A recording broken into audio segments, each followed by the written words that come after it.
Hello, my tea drinkers. How are you this Thursday? Yes, we made it to another Thursday. Can you believe it? I'm telling you, I'm going to be honest with you. I woke up with a little bit of anxiety this morning. I have admitted it. It's okay. We're going through something we've never seen before. I hate saying everything is unprecedented, but sometimes you got to acknowledge that everything isn't okay because it's not okay. But it's okay when you come and sip some tea with me, with the tea with April, every Thursday at 5 p.m. Mm. I'm drinking mullein, dandelion, I think, and nettle today. I need something to calm me down. There's so much going on, and we're going to get to all of that. We've got a great show today. We've got great guests, and I'm telling you, this week you want to stay tuned. I can't say who the names are. I don't want to name drop, but you got to stay tuned. And for all of you watching on Instagram, you need to shift over to Substack, subscribe, come on over. It's better to watch on Substack. But I welcome all of you. Thank you for joining. I am so excited today for the show. But first, let's go to our trending topics. Guess who is going to be in the hot seat on February 11th in the House Judiciary Committee? I am going to be tuned in with my popcorn. None other than the Department of Justice head, Pam Bondi. Yes, you heard me. She goes before the House Judiciary Committee. She's not done it since she's been in office. Now she's expected to get peppered with questions on issues of who is ICE, who makes up ICE. We already know some of the Proud Boys in there, but let's see if she acknowledges that. Also, let's talk about the vetting, the training, 47 days. We're going to talk about, they're going to talk about a lot of things, and we're going to listen to what she has to say. And we were talking about this earlier in our meeting. The thought is that because Pam Bondi has not been in the hot seat over in the House Judiciary Committee since she became the head of DOJ, we're thinking that there are going to be some other things to include the Epstein files and everything else. But right now, February 11th, she's going to be expected to deal with the agenda item of ICE. Okay. And so put that on your calendar, watch,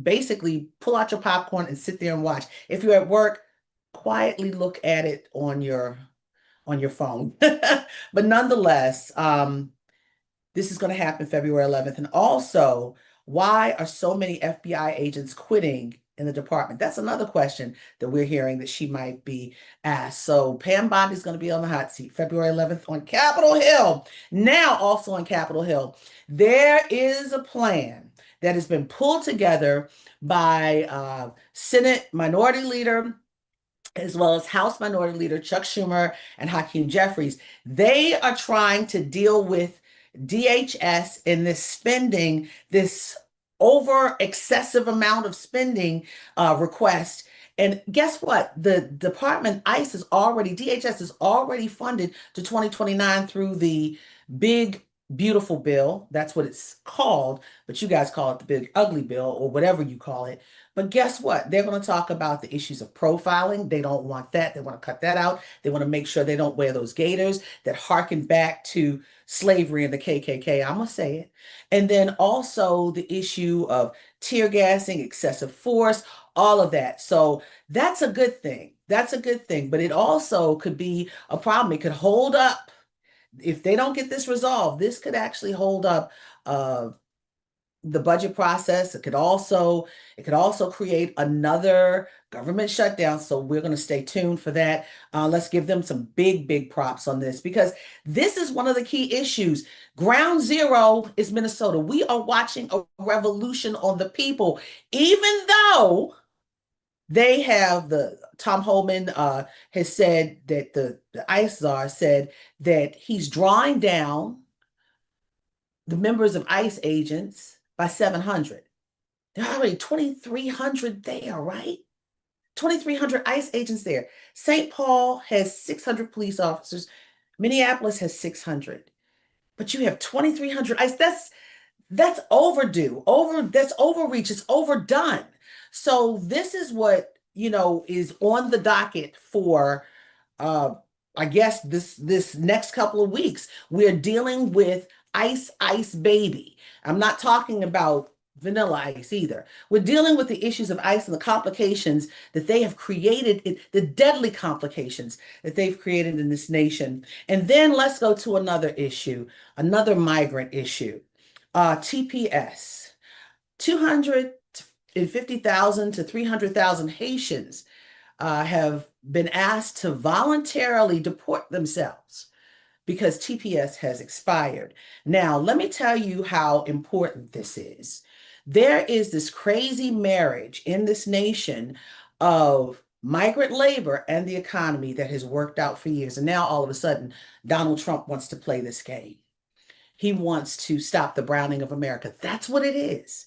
It is about the browning of America. Now, I talked to Congresswoman Frederica Wilson, Congresswoman in Florida, and she said listen to this example. She said in some of the urban areas, some of the Black areas particularly, there are Haitians, a lot of Haitians. She said about 60% of the assisted living facilities and nursing facilities are uh, manned by Haitian migrants who get their certificates. So now that TPS is expired, they cannot get recertifications, they have to leave. So at the end of the day, what do we do when we lose healthcare providers? What do we do when we lose healthcare providers and the economy is impacted by this? This is not well thought out. This is all about the browning of America. Think about that. And I want to go to someone who we had on just a few weeks ago. Her name is Nana Gyamfi. She is an advocate for Haitian migrants, and she had this to say. Take a look. So with Haitian TPS, 300,000 people, Haitians on TPS, temporary protective status.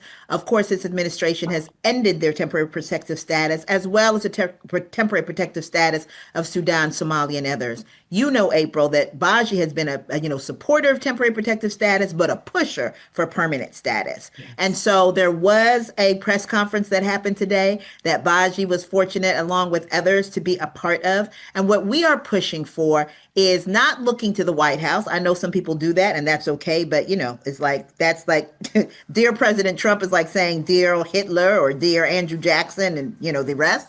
We're Mm, really looking at Congress, and we're saying, if you remember, April, the Liberians got a program. There were Liberians that were on temporary program, and they got a pathway to citizenship. One of the only people that got a pathway, but because there were Black people, no one but Black people cared about it. Well, we're mm, saying that Haitians should get the same thing. An mm, actual program, like the Liberian program, it was called LRIF, the Liberian Refugee Immigration Fairness. Haitians should get a program like that that gives them a pathway to citizenship, and we're making that call. Our mm, people, our siblings, they are supposed to be here. That is what's fair, given the condition of their country, given the U.S. involvement in the condition of that country, and given the fact that they are part of this country. And to now try to tell them that they are going to be undocumented and deportable by the body snatchers is absolutely ridiculous. So we're Congresswoman. supportive of Representative Presley and what she's putting forward, along with Representative Kelly, and we're also saying that Congress, we need LRIF for Haitians. I'm going to tell you this. We keep talking to a lot of these congressional leaders and relying on all these people when it comes to migration. We need to rely on ourselves, right? We are not, again, I keep saying this. We are not a country, we're not all a country of Native Americans. We are a country of natives, migrants, and slaves. We are a country of natives, migrants, and slaves. And Donald Trump has got a lot of nerve wanting to stop, uh, wanting to end the temporary protection status for Haitians. On both sides of his family, they're migrants. So, has anybody reminded him of that? And his wife is one too, with her documentary that didn't do so well. Who said it was? Somebody said it had the numbers of Star Wars in their dreams. Oh my gosh. We need Darth Vader on that one. But anyway, may the force be with you. Um, I'm just over the moon with this. So let's go to the chat before we get to the next piece. Kelly says, love you, April. Keep being iconic. Thank you. I can only be myself, which is real. Baltimore real. Iris, call your senators. They track the calls, keep the pressure up, and hold their feet to the fire. That's what I'm saying. But as we talk about being ready to get out there and do the work. I mean, this is a generational thing. We think that, okay, we're okay after we get these laws. We're not. We see how laws can change. And my thing is that there are efforts for people to bring in new blood to work this thing out. And have you seen lately that Kamala Harris has now changed her book tour? She's changed her book tour to to registering and bringing in the new crop of people. Are you that new crop? She's trying to bring in the next generation of leaders. I've seen Barack Obama do that too. But the question is it really effective? Will Kamala Harris be effective? Are we tired? Are we over it? Are we complacent? Are we ready to fight? I know contrarians, you guys are out here. You come with me every Thursday and you're ready to fight and you talk. And I just want to know where you stand. Tell us where you stand with this. College campuses, are you ready? Churches, are you ready? Community centers, are you ready? Just the community overall, are you ready to make this change and what it takes? So I see somebody who's ready to make some change. They are sipping some tea. Come on, sip some tea. Let's bring her in. She's an attorney, she's an author, she's a candidate for the California State Senate. Mm. Mm. None other than Christine Pelosi. You know that last name. You know that. Her mama happens to be the Papa, the collar popper, walking out with those glasses and that collar popping the collar out of the White House a couple of years ago. Nancy Pelosi is something. This is her daughter, Christine, her baby girl. Hey. Hi, Hello, Christine. How you friend. doing? I'm good. I'm good. I am ready. I have all Are my you ready? ladies here. I'm sipping tea with all of my ladies from the inauguration. Everybody, Of Who's course, on we got that? Who's Mama on here. We that? got Jill. We got Kamala. We have all sorts of friends. Michelle. We have all sorts of ladies I love that. inspiring me Oh, yes, Michelle on the Obama and that daily. beautiful Sergio Remember Hudson. that? Yes. So let me ask Yes. you this. Are you ready to be the next generation? I mean, you come from a political family. And I talk about Nancy Pelosi being from Baltimore. Y'all don't know. Y'all call San Francisco her home. But before that, her family is like the first family of Baltimore. Her daddy and her brother were mayor of Baltimore, the D'Alessandros. Okay. So this is in the blood. So it went from the daddy to the brother to Nancy. And now Christine. Christine, are you ready to take on the mantle? I am ready, and I'm so excited to do so. In California, we have 40 million people. As a senator, I represent 1 million people. So I am getting ready to apply my public service representing San Francisco as a city attorney and a prosecutor in the domestic violence unit. I've represented my party at the national committee. I've helped pass some laws, including some I'm running under right now on campaign finance Mhm. and on code of conduct, fighting sexual harassment and the way that we treat one another and comport ourselves. And I'm really excited to get out there and fight for health, safety, and power because, if there's one thing I've learned from Nancy Pelosi, who is, yes, 50 years San Francisco, but Baltimore Come through on. I was getting ready to and say, yes, through. Baltimore proud. Yes, yes, Baltimore proud. We are Baltimore always. Is that you have to always connect with the people and be in the community and understand that the people are your bosses. So I'm ready to have 1 million bosses and represent them in Sacramento and frankly backfill a lot of what's happened to my state in terms of money for healthcare, money for housing, public education, public transport, and good paying union jobs that have been cut off by this spiteful individual who still feels that he really and truly won California, if only we didn't count everybody. So wait a minute, you talking about winning California. We still trying to figure out with these now unsecure ballots that have been taken out of Fulton County, 2020, what's going on in 20? You're talking, so is there a situation where you are now there about the ballots? Well, here's the way I see it, April, and you and I have talked about this quite often. This man refuses to believe that he lost, but he did.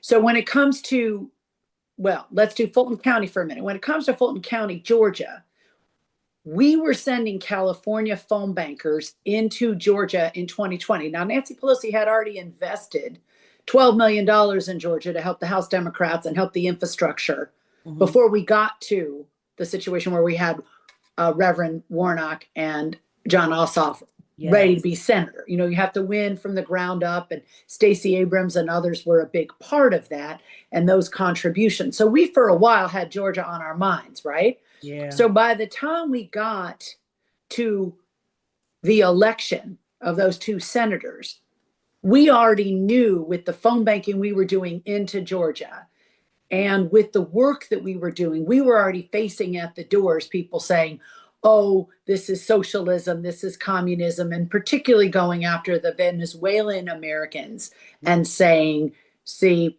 the Democrats are part of this. So my personal theory on this is, number one, Donald Trump can't believe he lost. He would like to take every ballot and recount them himself, but he can't. I can't. But I think they on seized that Georgia because he wants to find a way to pardon Maduro. He wants to find a way for Maduro to admit election fraud in 2020 so he can justify taking over the financial resources of Venezuela. It's always the money. Yes, it's the racism. Yes, it's the xenophobia. Yes, it's the pulling up the ladder behind him. But ultimately, with Donald Trump, it is follow the money. And that's why Tulsi was there. That's my theory. I still have a problem that Tulsi Gabbard went to Fulton County. Your mom pops the collar. Yes. And you're popping the collar with truth as well. But let's be real clear. Donald Trump is playing a game that we've never seen before. I liken it to gangsterism in New York. And our hearts and prayers were with your family when that attack happened because of all the gaslighting and things that happened. What I don't understand, people are still not talking about that. That was hard for us, and I know it was hard for you. But how do you still feel like you want to put some scuff your rubber on your shoes in the game, put some skin in the game when all of this happened to your family? Well, first of all, my dad is doing much better, and we appreciate the prayers. The prayers really help, especially when the antagonism is coming, both in terms of the antagonism that led to the targeting and the attack, but also in the aftermath of the attack. We knew who our friends were and who they were not. Actually, the first person I heard from was actually our friend Don Lemon, wishing us well and hoping everything was okay. I was waiting go into the emergency room because we already knew that people had leaked the story if we were finding out from Don before I'd even awakened my children to tell them. So we knew that there were people who were not spreading the news because they said, oh, isn't it so sad about Paul Pelosi? They were already on continuing, an attack. So we know more than most about the politics of personal destruction, but also why it means you still have to get in there and fight peacefully for what you believe in. It didn't break our family. It didn't break us that they came after us. Of course, we're more somber and serious about it. Of course, we take care, especially for our kids and our family. And having spent the last 3 years in court, because of my prosecutor background, engaging with the lawyers who were prosecuting the case, both in the state and in the federal court, and now going through the appellate process, I can tell you, and I've seen much more evidence than anyone has because it's under protective seal. I can tell you it is the of course, the responsibility lies with the defendant alone. However, the buildup, the constant loop of violence and negativity and the death threats that keep coming and keep being encouraged, anybody would say, why are we doing this? On the other hand, there are people every day who feel, our immigrants feel, they are under attack at any moment. They could be swept up. There are people who are trying to work in solidarity with them who feel they could be swept up. There was a young teenage girl last Friday who was killed in the crossfire of an innocent girl caught in the crossfire of a gunfight. So we still have violence that hits every home and that hits everyday members of the community. So I would say I stand up for them. I know how they feel. I know what it's like when your family is being attacked. I know what it's like when your home is a crime scene. I know what it's like when you're being belittled by the system rather than supported. I know what it's like when the defendant has more rights than the victims do. I know those things. And I think that that's why safety is such an important part of my platform and what I want to do. But also, it's my way of saying, look, we're all in this together. We all have to make each other feel safe. And the prayers and the support and the resources that we can give each other in these really challenging, tough times, I think incredibly important. So I would say, if anything, the fact that our family's been targeted and victimized, if anything, that makes me a stronger advocate for protecting all families from having to go through something like this, either because of a political motive or any kind of motive. So I know Nancy Pelosi as the political firehouse, okay? She talked about it's not a glass ceiling, it's a marble ceiling. It's hard to chip away at the marble. But she's also a mama bear. She loves her children and those grandbabies. Mm-hmm. What was the conversation that you had with your mama, okay? Your Baltimore-born mama who went to San Francisco. What did she what did she say to you in the midst of this? And please be honest, because I can't, as a mother myself, if I already know that the family has gone through, I would say, look, I respect it, but be careful, or maybe not. What did she say to you? You mean when I started running, or you mean at the time 3 years ago when we were No, when you doing something? started running. Well, we talked about it. It's funny. We hadn't really talked about it much, about me running much, because I was always like, you are the member of Congress. You will run as long as you want to run. And after you make your decision, then we'll talk about mine, because I didn't want her to make her choice based on anything other than how she felt and her conversations with my father. And so after and when she was making her announcement video, I said, look, well, just film two endings, right? One if you run, one if you don't run, and then play the one you want. And that way nobody can leak your story for you, right? Because the last thing you want is to make this big announcement one way or another and have someone who heard something from a production assistant say, oh, I think I know what's going on, right? So she made her beautiful announcement. And then after that, I started talking to her about what I would do. And I said, I really feel that California, for me, having been raised in the California Democratic Party, I chaired our platform for a dozen years. I ran our women's caucus for 10 years. I passed laws in California. It's a closer commute for me, 2 hours door to door, to be home with my daughter, who's a junior in high school. And I felt like that. And I also felt, frankly, like it was safer for me not to be running, safer for my family, not to be running for national office, where every day was a vote yes or no on something Trump had to do with, versus running for office in California, Wow. where, yeah, we have to backfill his damage, and we will, with creative solutions that people need.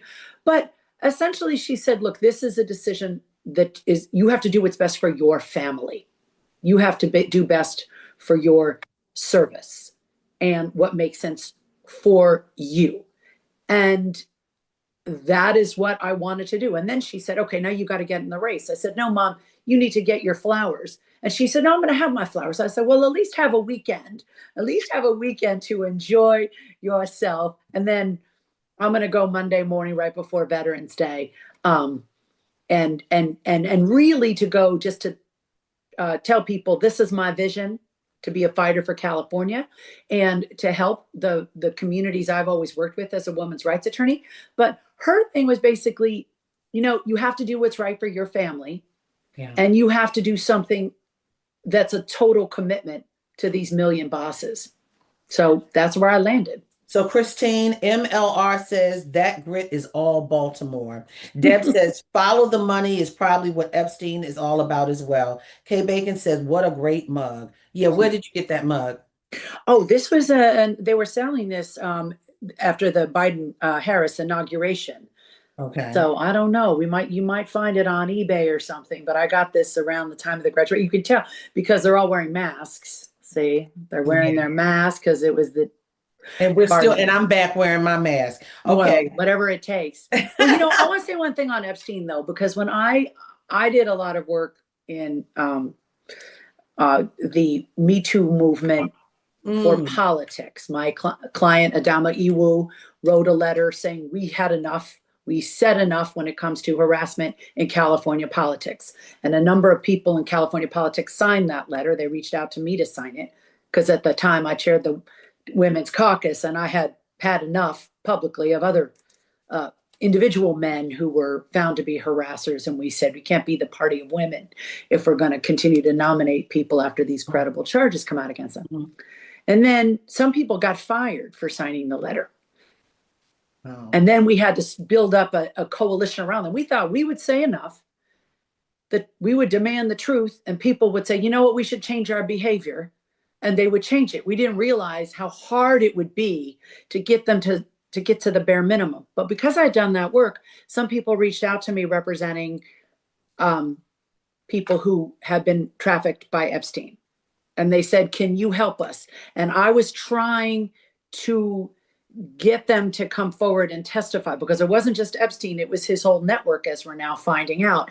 And I worked with a couple of survivors in particular who are now, one's now public, one is not. And just to try to facilitate them being willing to testify. And then, of course, he died before they could. And so I just want to say one thing. These files are as bad as we thought they would be, but the administration hasn't released all of them. They did fail to redact the names of victims, but let's just keep in mind, every time you send around, not you personally, April, but people send around pictures of Epstein and Maxwell, you're sending around pictures of abusers, and the victims see that. So when we're talking about this, remember, this is really raw for them. It's coming back and they're reliving the trauma. And the best thing that we can do for them is not only insist on the truth, but insist on the truth for everyone who's been trafficked. Don't let the horrors of what Epstein did forget the fact that this is an administration led by an adjudicated sexual predator himself, who is cutting millions of dollars of resources for survivors of sexual assault. Millions of dollars of resources are cut. Oh my God. You were popping the collar like your mama and putting on the shades. Christine Pelosi, yes, that's Nancy's daughter. Yes, she's running for state senate in California. Christine, thank you for joining me. Thank you for sipping. My pleasure.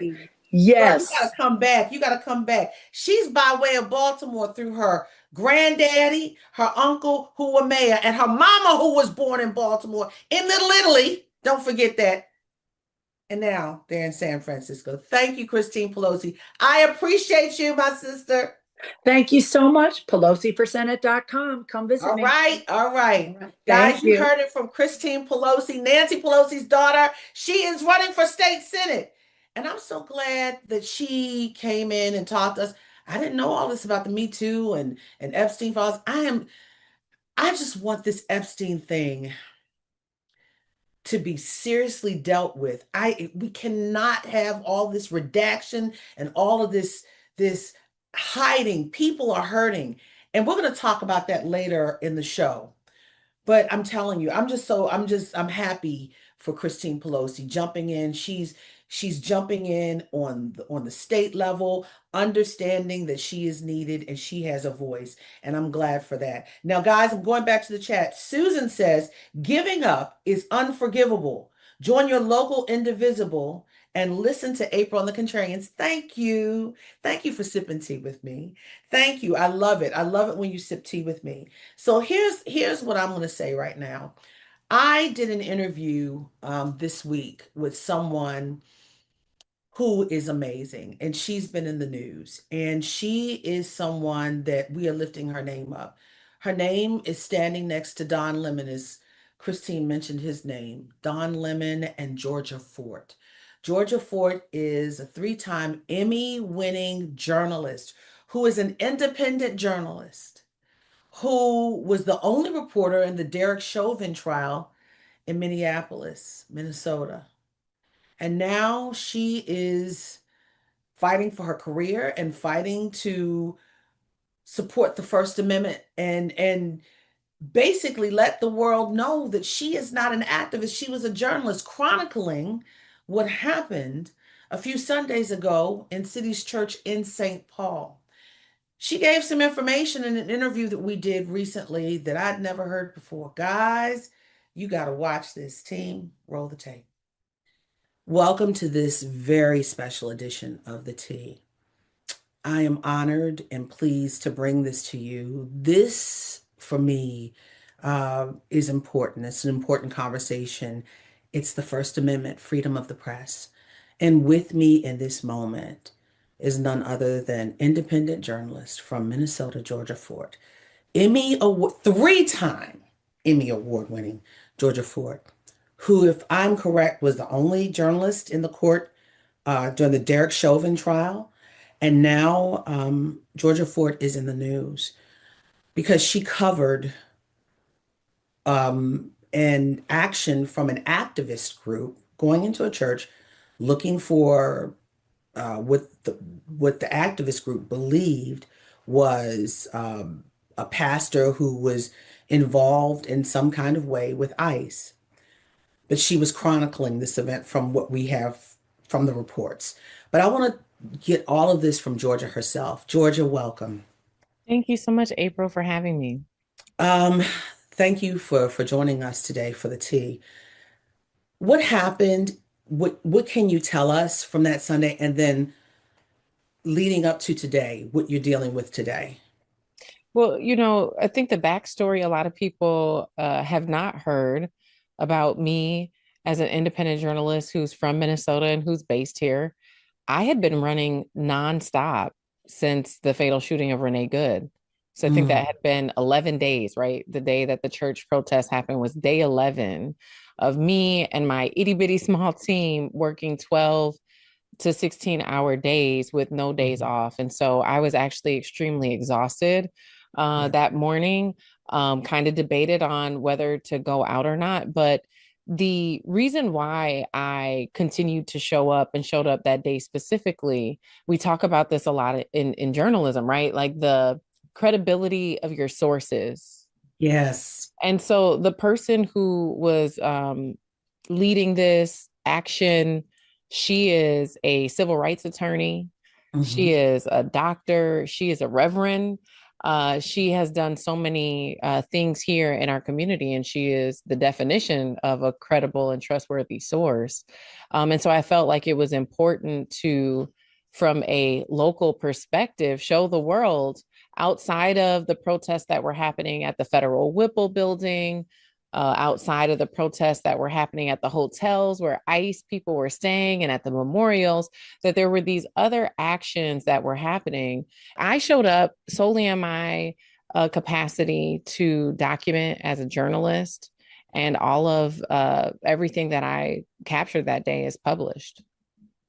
And what was the name of the activist that was arrested? Because who was your source? Because she was the first round of arrests in this. That's right. Yep. She's civil rights attorney, Dr. Nikema Levy Armstrong. Yes. And she was one of two that were arrested. She was the first round. And then we heard that the judge refused to charge you and Don twice. Two judges refused, well, two court proceedings where they refused to charge you. And then the federal charges came through a grand jury, a sealed grand jury document. And then what happened Friday shocked the world. Your video, you were so spot on by videotaping. I think right now in this moment, video is so important because the narrative that others, particularly from this White House, that comes to us is something totally different than what we see. We saw from your video, your Ring camera, through your, and also through your house, people dressed in, and thank you for sipping the tea, people dressed in DEA flak jackets, Drug Enforcement Agency, DEA, Humiliating. came to your house in your Yeah. cul-de-sac Yep. to arrest you, and you had the video. Tell me why you felt it was important to document. Because we're glad that you did, but tell me why it was important that you document this, and why did you? Well, I'm a storyteller. It's in my nature, but more importantly, I had spent the week prior to being arrested seeing Don Lemon be brutalized in the media. I saw them attacking him, and I knew that I was also there that day, but people weren't attacking me because they don't know me.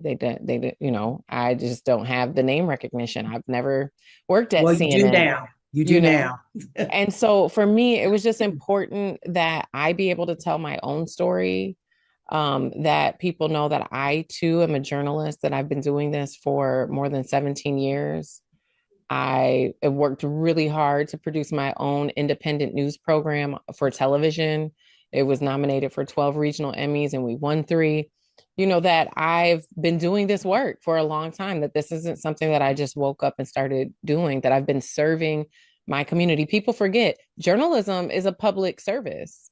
And Yes. I'm proud to be a public servant, right? And so I just wanted people to know that. And I think the best way to tell stories is with the photos and the videos of what actually happened. And so, as my mom was demanding to see the warrant and checking with the attorney to make sure it was legitimate, I did a quick live. I updated the public what was going on. And I sent the videos to as many people as I could quickly to let people know this is happening, this is real, and it's an attack on our First Amendment. And just so everyone is clear, you had never worked with Don Lemon before. You don't even know Don Lemon. And you No, have I was on his show one time shortly before. okay. And then, he was like, hey, I'm going to come to Minnesota. I had no idea, how long he was going to be here or anything. And I was looking forward to meeting him. I think independent journalism looks great on him. I've, been following his independent coverage and was really excited for the opportunity to be able to connect. And then all this happened. So definitely not how I had imagined getting acquainted, but Yeah. here we are. So, Georgia, I'm going to be real honest with you. And I'm an independent journalist now too. I questioned myself. I said, would I have gone into that church with the activists to chronicle? Some parts of me said I would. And then other parts of me said, I don't know. Do you feel like that was the best thing to do to chronicle still in the midst of all of this? Well, the thing I think people have been tearing Don Lemon apart about, that he was 100% being honest about, is like, we didn't know. And I think this is why it's so significant that I am local and that I'm from this community. This wasn't And the trusting first. and relying on your source. Right. And so if you go back, so and maybe people have heard this term, that this specific action was called Operation Pull Up. Yes. Operation Pull Up ain't new. They was pulling up in George Floyd. They was pulling up after Dante Wright. And so to actually understand what this action was, you needed to be here as this movement in Minnesota has progressed. Minnesota is ground zero. right? How did the officers for George Floyd get charged? If you remember, it wasn't because the county attorney woke up and said that he wanted to charge them. It wasn't because the governor said he want. There was public pressure, and it's not because the third precinct was set on fire either. It's because you had grassroots organizers who were showing up, pulling up at the doorstep of the people who are in power. And so, if you look back, I remember one of the first Operation Pull-ups I heard of was at the home of the president of the police union. There was Mhm. another Operation Pull-up that happened after Dante Wright that was at the home of the current then county attorney who was overseeing the case against Kimberly Potter, and he refused to bring forth charges. So they pulled up to his house and they protested, and they did that for several weeks. And in fact, there was times he actually came out and he talked to the organizers and talked to the protesters. I was one of the only journalists who was there documenting this. And so, to be honest with you, April, I had paced back and forth all morning for this Operation Pull Up because it was below zero. And I'm like, we're going to be out in front of somebody's house. Let me get 5 layers of clothes on. It's going to be cold. I'm borrowing people's coats and sweaters because Oh my God. I'm thinking Operation Pull Up is going to be outside protesting at someone's house. And Hmm. so Don Lemon has said this everywhere that we did not know. You can go and you can look at the flyer of Hmm. the protest that day. It said meet at Cub Foods, right? And so you Mm. meet at one location. And the reason why they do this is because they don't want to publicize, and historically it's been at people's houses, right? So they don't want to put someone's home address on the internet. They don't want people that Right. are not, there to protest peacefully to show up and start, inciting things or doing property damage. Every time I've gone out and cover actions by this organizer, it's always been peaceful. It's always been very like strategic at the doorstep of a decision maker, and so that's what I was expecting going into this. And so they had a different action plan. They're organizers, but we didn't know. We're not a part of the planning of these things. We showed up at Cub Foods and followed the caravan to their location. The Um, location, City's Church in St. Paul. yeah, yeah. And so at that point, you do have to make a decision. I was there in my capacity as a journalist. I documented as a journalist, and the footage is published. It speaks for itself. And so I think, we're at a time where we have to really start to ask ourselves, right? If you have members of the community, civil rights attorney, a school board member, a candidate for Senate, a former candidate of the Green Party, leaders in our community who are saying, we are observing the ACLU just filed a class action lawsuit because there's been so many US citizens unlawfully and unconstitutionally arrested by ICE. We're seeing the due process violated. So many immigration attorneys are coming forward and saying, my clients aren't getting due process. We just saw a judge issue a letter that cited more than 100 cases where due process has been violated. And then in Minnesota, 3 shootings in less Yeah. than 3 weeks, and 2 of them fatal. I do feel as a journalist, it should be documented. And we're facing federal charges now simply just for documenting what has happened in this community. And to me, I believe journalism is not a crime. I don't think that It's we, not a crime. yeah, Our founding fathers, our founding fathers, before the internet, before independent journalism, before there was media, when there were town criers and some newspapers, they put in place something called the First Amendment, freedom of the press. It is that extra layer when the checks and balances don't balance out between the three branches of government. And that's where we are right now. There's that fourth layer, the fourth estate, that adds as an accountability piece. And that's, as a journalist, I'm sorry, I stand with you in the First Amendment. As a journalist, I mean, I've been targeted, but this is not just a target for journalism. This is something to set a precedent And also, you are caught in the dislike of Don Lemon with the president of the United States. There's a rift that the president has with Don Lemon. You are caught in that. But what you said is that Operation Pull Up has done this before, and it's not been like this. So this was an elevated action from listening to what you said by Operation Pull Up that you've covered, correct? Yeah, it definitely was different. It was different than previous actions. Mm.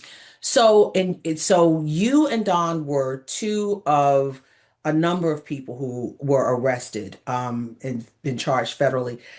Others were activists and lawmakers. There's a candidate for Senate. There is a former Green Party candidate, a school board member, a civil rights attorney, and then there were several other people who were there that were not charged.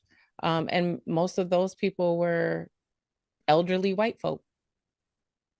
The way I understand it, City's Church is a very it's a religious group, but they're very extreme in their beliefs, extreme right in their beliefs, if I'm correct. Am I correct with that? I'm not familiar with the church. This is the first time I ever heard of the church.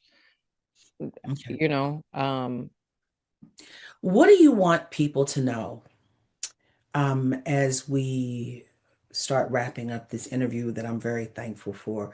What do you want people to know about you and this situation? I'm a journalist, Mm, and I think that an attack on journalism is an attack on truth itself. People in our field oftentimes personally may not agree with what they're doing. They may agree, they may not agree. Like I've right. had to give people the example through this. I'm like, you do know that there are war photographers and Mhm. journalists who have to go cover war. And so you think that they agree with what they're covering, because I think there has been this erosion of the understanding of what journalism is, and Mhm. that if you're documenting, you're participating, or if you're documenting, you're agreeing. And I'm not saying that to say I agree or disagree. I'm offering it because I think that we have to understand the nuance and the Yeah. complexity of our profession. And if we just say that, documenting is participating, um, it removes the protection that we have Yeah. to find the truth. It's dangerous when Yes. you're investigating and you're Yes. trying to uncover the truth, and I think that was one of the questions that I had is like, why are people so mad about this? And some of it I feel like is the unmasking of an agent. This demonstration unmasked the head agent here in Minnesota who holds a lot of power. And so I want people to know that I'm a journalist, that I have fearlessly through my whole career pursued the truth. The Yes. name of my show was Here's the Truth when we were doing our TV show. Mhm. And that we are currently in an information war. And Yes. so, April, even in my pursuit of the truth, to show people what's truly happening here in Minnesota, right? That I can be not just ridiculed and criticized and condemned publicly, but now they're trying to criminalize me. And so, are we going to allow the attack on the truth, the attack on press, to escalate this information war where we no longer have access to real facts, that real facts are now up for debate? When you think about the White House publishing an AI altered image of Nakima, darkening her skin, making it appear as though she's Yes. crying hysterically. And we're saying that that type of information sharing is acceptable, but going out in controversial moments where people are demanding justice, documenting the truth of what's happening, that is a criminal act. I think what we're approaching on some very dangerous times for whether or not our public has a desire to know what the facts are or if they want to be disillusioned. Do you want misinformation? You prefer your information to be altered? You Mhm. know, and if you do believe in preserving facts, integrity, truth, justice, I think that Americans are going to have to stand up and defend the press. We are your Yes, last lifeline for the truth. And that part. so, it's not my place or my role to debate the details. It's not my place Mhm. or my role to agree or disagree, right? Those Nikema Levy Armstrong, Chantel Allen, the other people who have been charged, they can speak to the why. They can defend, the reason that they felt that this was necessary. That's not my job. My job was to document what happened, and we wouldn't even be sitting here having this conversation if it wasn't documented, right? That's right. We wouldn't be able to debate anything. And if you compare and contrast the mainstream narrative of the details of how this all went down, our documentation, it actually can dispute a lot of the claims that are being made. Like you go watch Exactly. the footage, a lot of the things that they're saying, you're not going to see in the footage. And so it Exactly. is important to have a document, just like with George Floyd. The first press release that came out about George Floyd said that he died of a medical complication. And that was written by the Minneapolis Police Department, a city funded agency, right? So, had it not been for the documentation of Of Darnella somebody Frazier, on the phone, do you somebody think on the phone. did she agree with what she was filming? Well, it wasn't her role to agree or disagree. It was to document, to have a Right, record of right. the facts of what That's right. happened. And she did. And it was shared to the world, and it held up in court. The same thing can be true with Renee Good and Alex Preddy. There were people there Right. who bravely, courageously picked up their phone and they filmed what happened. And now there is an account, there is a record. And so I think we get to a really dangerous time if we start to try and criminalize the Exactly. people who are documenting the facts so that there is a record of the truth of what is happening in our community. Georgia, you're absolutely right. We're treading on some very fragile ground. And one thing you said with the White House and how they did an AI composite of Nikema, that was terrible. That was terrible. What you're supposed to get facts from the White House. The White House is supposed to be a place that is balanced and for everyone. It's clearly changed, okay? It's supposed to be the most prestigious institution in our nation. But not just prestigious. Anything that comes, the words, the actions out of the White House can change. Integrity. Yes, it can change Yes. everything. Perception. It can even change markets around the world. The stock market here. And we are now vilifying a Black woman, changing her look because you want that to be. Not the fact that the law says it, but because you want it to be. Two, and I'm speaking from experience, being a Black person, reporting while Black. See, your problem, in my eyes, and understanding what this administration has done in the past, how dare you report on a situation that involves that the crux is about minorities, about migrants who may look like you or be closely in kinship with you. That's one, because they believe that you're already skewed. That's in their mind, that you cannot fairly report on a story in your community, which you did. So, hats off to you Thank for you. being an exceptional Emmy, three-time Emmy award-winning journalist who is out there doing her work. And as I wonder, and I've questioned myself, would I have gone into that church? I stand with you and Don and the First Amendment, freedom of the press, freedom of the press. This is an unprecedented moment in the nation's history. Yes, the press has been challenged by presidents before about leaks, etc. You know, the information that we get that's so sensitive. But this is a moment of covering something. They're trying to also layer these journalists with the terms activists, and that carries a whole nother level of prosecution. They went in there to chronicle. They did not bust in that church. So, Georgia, I just want to say to you, thank you for joining me. And this was an information session, but I had to publicly say to you that I stand with you. I stand Thank with you. you and Don. I know Don very well. And through this process, I've gotten to learn who you are and what you are. And I appreciate your commitment to journalism and still Thank you. fighting the fight. And Thank you. I'm here anytime you need. And I'm sure many of the contrarians that watch will be there for you. How do we support you in this moment? Thank you for asking. I've just been asking people to continue to support my journalism by going to Mhm, my website, georgiafort.com. There's mhm, a page there to support. mhm. It is important to me that this doesn't silence me, Yeah. that I am able to continue going out in the community and sharing what's happening. And so if people want to support that way, I want to continue doing the work. I'm from here. This is my community, and Mhm. we are still ground zero. There is still a huge push here in Minnesota for accountability, and I want to continue to document that journey from both the standpoint of community voices, but also our elected officials as well. Paraphrasing Gil Scott Heron. They don't want the revolution to be televised, but it shall be televised. Georgia Fort, thank you so much. And thank you. You are today's shero, tomorrow's shero.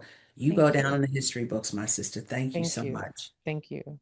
Thanks, guys, for watching the tea.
What we were just watching was the footage that Georgia Fort chronicled in that church, city's church, as the protesters uh, made themselves known. That was Georgia Fort, three-time Emmy Award-winning journalist who is now the face of the fight for the First Amendment to the Constitution, freedom of the press. Like I said, as a journalist, as a contrarian, we will televise the revolution. Don't get it twisted. I want to go to our chat really fast because we got to finish out this show so you can get to cooking dinner and eating dinner and sipping some more tea. Ann says, it's the hypocrisy that messes me up. ICE can invade churches, schools, homeless shelters, and etc. And MAGA doesn't complain. Two journalists chronicle the protest at the ICE pastor's church. They're arrested. MLK says the regime is lawless! Exclamation point. Barbara says this is so important. Documenting is different from participating. That part. Mark says, I saw the entire thing. It was the most amazing reporting I have ever seen. It brought intense pride. Y'all keep going, please. Exclamation, exclamation. Freddie says, this is a fabulous interview. Thank you so much, Freddie. Omar, welcome back, Omar. There's a part of America that wants to live in fantasy, escapism, and mythology, unfortunately. Catherine says, the facts are dangerous to fascists, so they seek to intimidate the truth tellers. That part. That part. Guys, this has just been a moment in history that I just can't it's just dumbfounding to me. I wish we had more collar poppers like Nancy Pelosi. I wish we had more people engaged. You know, the court of public opinion makes a difference because you are speaking out and protesting. Look at what happened in Minnesota. And now, they're drawing down 700 ICE agents. But there's still other issues like the Epstein files. I want to give a big prop to my sister in journalism, Kaitlan Collins, when she asked the president about the Epstein files in the Oval Office. Take a look. It's time now for the country to maybe get onto something else. But what would you say to people who feel like they haven't gotten justice, Mr. President? Something that people care about. Yeah, what did you say? Go ahead. What would you say to the survivors who feel like they haven't gotten justice? You are the worst reporter. No wonder CNN has no ratings because of people like you. You know, she's a young woman. I don't think I've ever seen you smile. I've known you for 10 years. I don't think I've ever seen a smile Well, on your I'm asking face. you about survivors of Jeffrey You Epstein, know why Mr. you're not President. smiling? Because you know you're not telling the truth. And you're a very dishonest organization. Those words, those kind of words are exactly the reason why the media is broken up now. That word fake and all that other stuff has changed the dynamic of the media industry that we used to have 10 years ago, maybe 20 years ago. It's nothing like when Walter Cronkite said, "That's the way it was."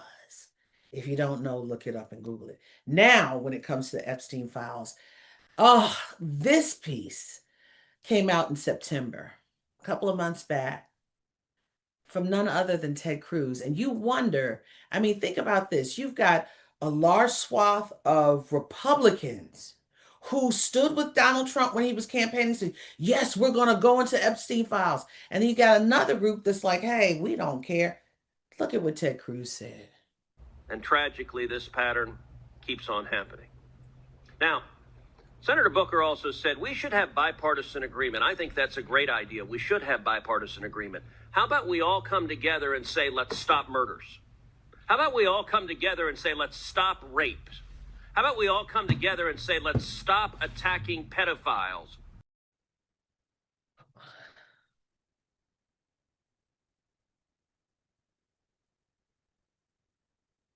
I'm done. I'm so done. I'm done. Okay. So with that said, I'm just leaving it there so you can let that marinate in your soul. Moving on. I want to also, as I think of my journalists, we just celebrated Kaitlan Collins. I want to send my condolences to job condolences to all of my colleagues at the Washington Post. Job condolences. They lost their jobs. 300 people at the Washington Post. And guess what?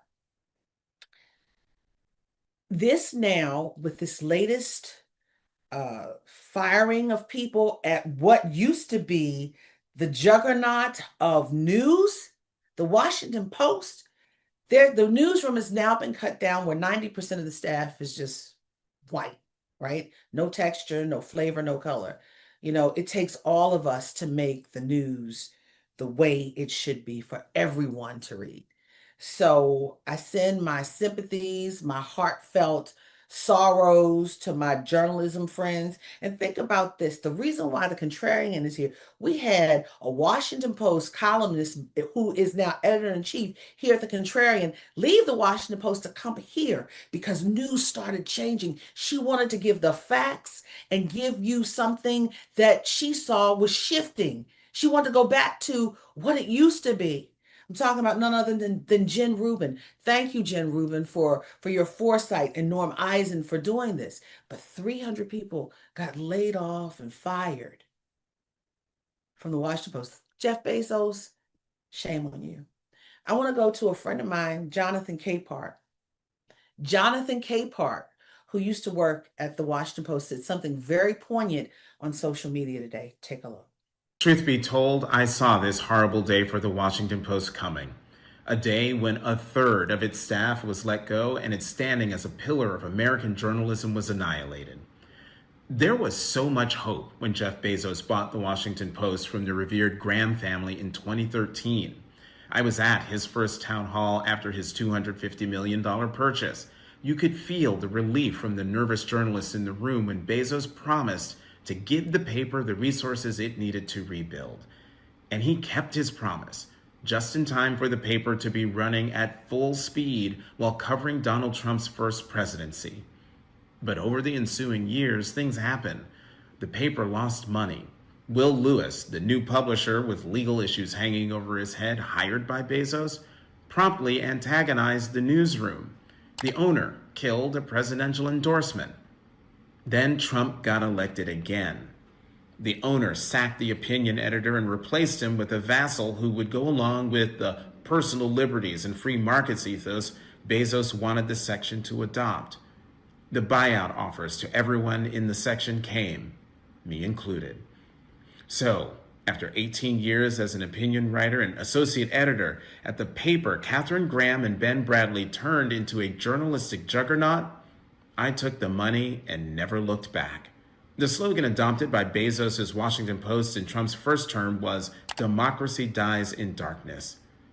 Given what Bezos and Lewis did today, amid the insanity of a second Trump presidency, the Washington Post will be complicit in killing it. Democracy dies in darkness. I think about, again, Republican John McCain, when he was alive, he championed free press, independent press, saying once you start co-opting and changing it, etc., there becomes a dictatorship. We are now seeing the death of traditional journalism. But over here at the Contrarian, we're good. You got to subscribe. You got to subscribe. And before I leave you, I want to send my heart to someone I sat next to in the briefing room, in the White House briefing room for a long time, Savannah Guthrie. She was my seatmate. We sat right next to each other when I was in the fourth row years ago. I can't imagine the pain that she's going through right now, hoping that her mother is found. Guys, I hope you extend good thoughts and prayers and wishes to Savannah and her family like I am. I could not imagine that. Savannah, we pray with you. We're thinking of you, and not only just Savannah, but for all who are out there who are missing loved ones and concerned. We pray for you as well. But with that said, we have concluded another edition of the Tea with April. Don't forget to subscribe. All you IG watchers, come on over here to Substack. Don't be afraid. We got you. Sip some tea. Have a good day. Good night.